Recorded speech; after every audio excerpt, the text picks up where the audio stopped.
राजा मिलिंद का एक पहला सवाल आत्मा और व्यक्तिगत पहचान के स्वरूप पर था। नागसेना ने राजा का स्वागत करते हुए स्वीकार किया कि नागसेना उनका नाम था, लेकिन कि नागसेना केवल एक परिभाषा थी।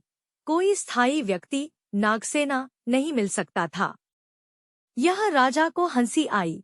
वह पूछते हैं कि कौन है जो वस्त्र पहनता है और भोजन करता है? यदि कोई नागसेना नहीं है तो कौन पुण्य या पाप कमाता है? किसने कर्म को उत्पन्न किया? यदि आपकी बात सही है तो कोई आदमी आपको मार सकता है और यह हत्या नहीं होगी। नागसेना सिर्फ एक ध्वनि होगी। नागसेना ने राजा से पूछा कि वह उनके आश्रम में कैसे आए हैं, पैरों पर या घोड़े पर?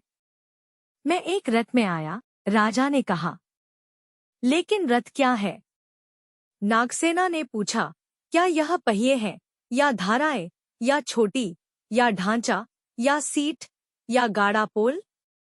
क्या यह इन तत्वों का संयोजन है या यह इन तत्वों के बाहर पाया जाता है? राजा ने हर सवाल पर नकारात्मक उत्तर दिया।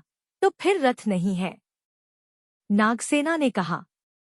अब राजा ने स्वीकार किया कि रथ की परिभाषा इन संघटक अंगों पर निर्भर करती है, लेकिन कि रथ स्वयं एक धारणा है या केवल एक नाम है। ठीक ऐसे ही नागसेना ने कहा, नागसेना कुछ संज्ञानात्मक के लिए एक नाम है, यह केवल एक नाम है। जब संघटक अंग मौजूद होते हैं तो हम इसे एक रथ कहते हैं।